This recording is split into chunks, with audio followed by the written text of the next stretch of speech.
Hello students, as we are discussing learning in past few lectures, so in continuation with that, we'll be discussing some more concepts of learning.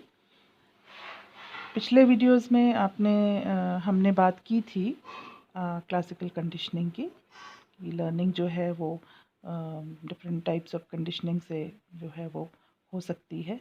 तो we had already talked about classical conditioning. In this video will be talking about operant conditioning, जो कि conditioning का दूसरा type था जो आपको बताया गया था. तो classical conditioning I hope you must have understood by now. So next type of conditioning is operant or instrumental conditioning. It is called operant or instrumental conditioning. Hindi में इसको साधनात्मक अनुबंधन या नैमित्तिक अनुबंधन इस तरह से बोला जाता है.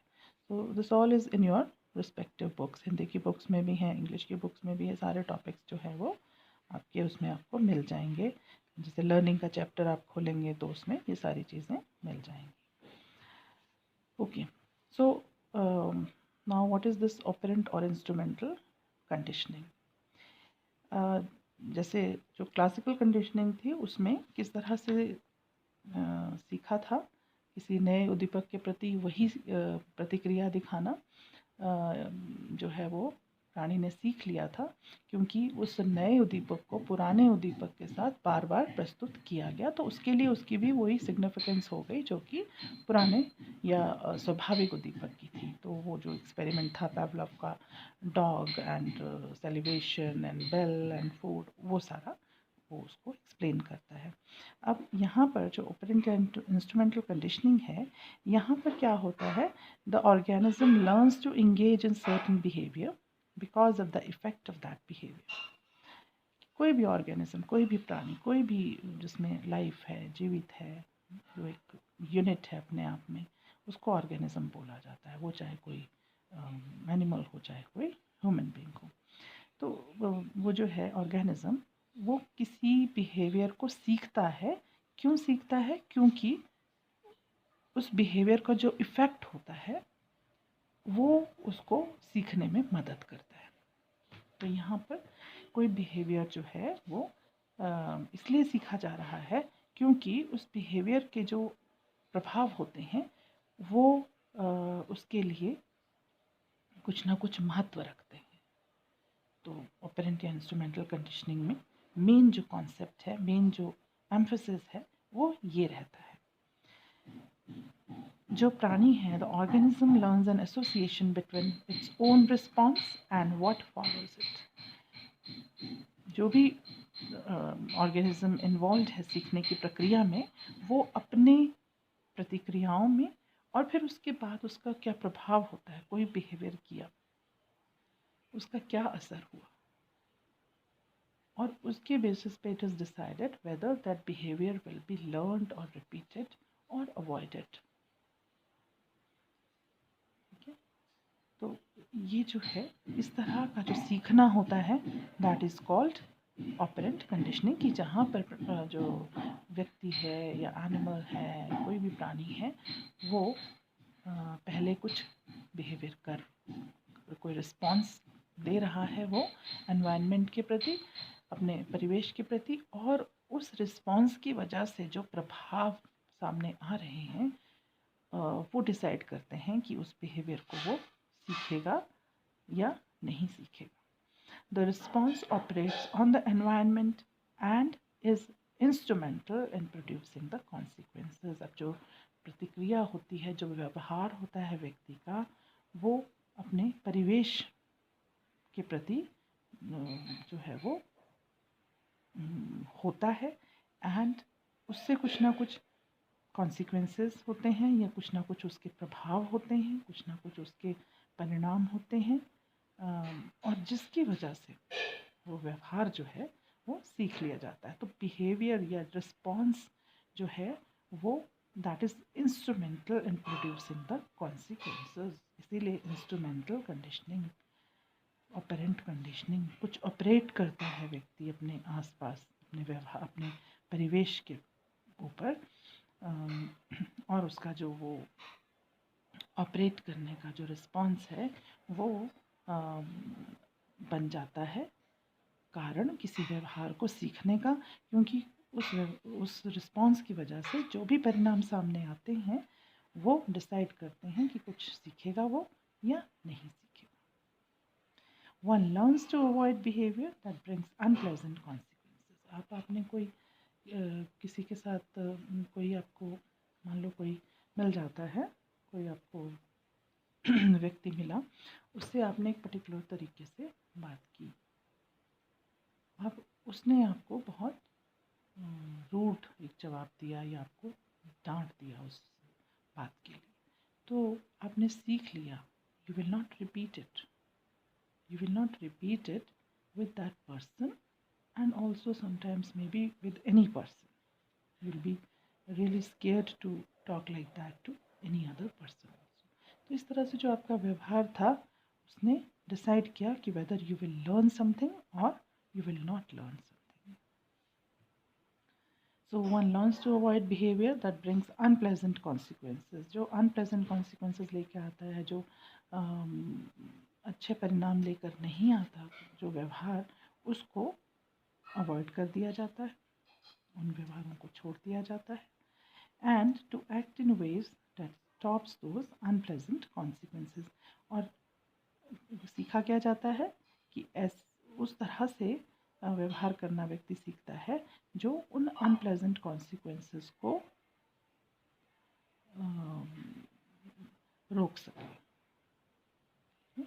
तो अनप्लेजेंट कॉन्सिक्वेंसेस को रोकने के लिए व्यवहार सीख लिया जाता है। For example, we don't smoke inside a church, temple और होम और पब्लिक प्लेस एक्सेट्रा। अब पब्लिक प्लेसेस पे भी smoking is prohibited, so people don't smoke generally on the public places because you will be penalized, you will be fined, or people will scold you. Similarly, you don't smoke inside your house or inside a temple because you know that this kind of behavior of yours can bring unpleasant consequences. So in this type of instrumental or operant conditioning, the behavior of an organism is instrumental to और in producing the consequences. जैसे आप जिस तरह से आप अपने environment पे operate करते हो, किसी के साथ इंटरेक्ट करते हो या कोई काम करते हो या कोई किसी भी तरीके का रिस्पॉन्स आप अपने एनवायरनमेंट के प्रति करते हो, और उसका क्या परिणाम आपको सामने आता है, उसके बेसिस पे आप या तो रिस्पॉन्स को या उस बिहेवियर को बार बार करोगे या उसको करना छोड़ दोगे। So this is the essence of this kind of conditioning. Then E.L. Thorndike was the first psychologist to conduct various experiments in this field. In the field of operant or instrumental conditioning, E.L. Thorndike was the first psychologist जिसने different experiments जो है वो conduct किए। सबसे पहले उसने क्या किया, he set up a problem which he called as puzzle box. एक puzzle box नाम की एक problem जो है एक्सपेरिमेंट किया उस पर उसने, which he used to study learning in cats. He studied cats through this puzzle box. A puzzle box क्या था? It was a closed box but had a door. एक box जैसा था जिसका एक दरवाज़ा था, which could only be opened by pulling a dangling string. अब वो दरवाज़ा जो था वो किस तरह से था कि वो खोला जा सकता था किससे, एक रस्सी सी लटक रही थी उस बॉक्स के अंदर, तो अगर उसको कोई पुल कर दे तो वो दरवाजे का जो पजल बॉक्स का जो दरवाज़ा था वो खुल सकता था। तो थॉर्नडाइक ने इस तरह से